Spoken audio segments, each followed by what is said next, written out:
Election के जिस तरह के रुझान हमारे सामने आ रहे हैं उससे ऐसा महसूस कतई नहीं होता है कि एनडीए का 400 पार का नारा पूरा होने जा रहा है।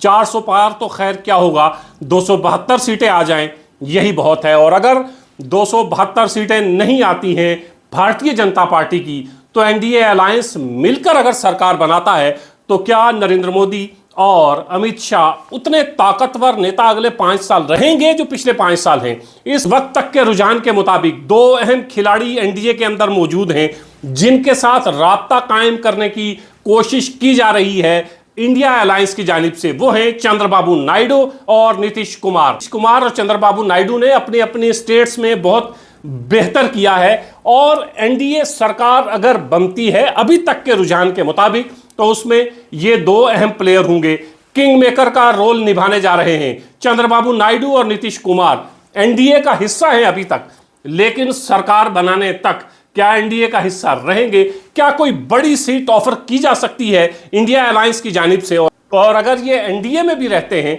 तो एनडीए में इस बार इन दोनों का बहुत अहम रोल होने वाला है। तो बताया यह जा रहा है, कई मीडिया चैनल इसको कवर भी कर रहे हैं कि इंडिया अलायंस की जानिब से चंद्रबाबू नायडू और नीतीश कुमार के साथ राब्ता कायम करने की कोशिश की जा रही है। कोई बड़ा पोर्टफोलियो, कोई बड़ी पोस्ट ऑफर की जा रही है कि इंडिया अलायंस का हिस्सा बन जाइए। अभी तक के रुझान जो देखे जा रहे हैं, इंडिया अलायंस और एनडीए में बहुत ज्यादा फर्क नहीं है और इस फर्क को, जो थोड़ा बहुत फर्क है, इस फर्क को कम किया जा सकता है अगर नीतीश कुमार और चंद्रबाबू नायडू इंडिया अलायंस के साथ आते हैं। तो बताया यह जा रहा है कि इंडिया अलायंस ने यह कोशिशें शुरू कर दी हैं कि चंद्रबाबू नायडू और नीतीश कुमार को अपने साथ जोड़ा जाए।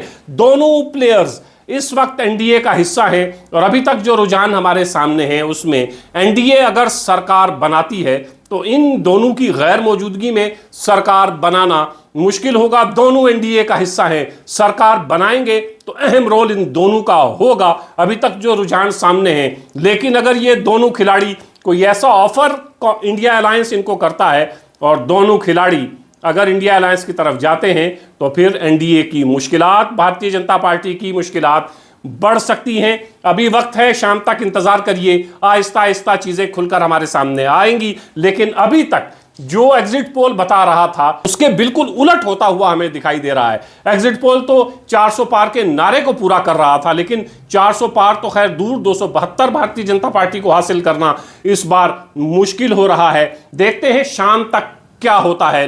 लेकिन एक बात तो तय है कि चंद्रबाबू नायडू और नीतीश कुमार बड़े खिलाड़ी, बड़े प्लेयर इस बार हिंदुस्तान की सियासत में होने वाले हैं। हिंदुस्तान की गद्दी पर, हिंदुस्तान की सबसे बड़ी गद्दी पर जो बैठेगा उसमें इन 2 खिलाड़ियों का अहम रोल हो सकता है। और यह भी हो सकता है कि इन 2 खिलाड़ियों में से कोई एक शख्स सबसे बड़ी गद्दी पर बैठे।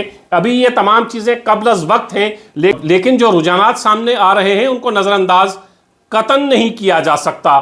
तो जिस तरह इंडिया अलायंस ने बताया जा रहा है कि इन दोनों के साथ राब्ता करने की कोशिश की है, राब्ता बहाल होता है तो एनडीए की मुश्किलात बढ़ेंगी।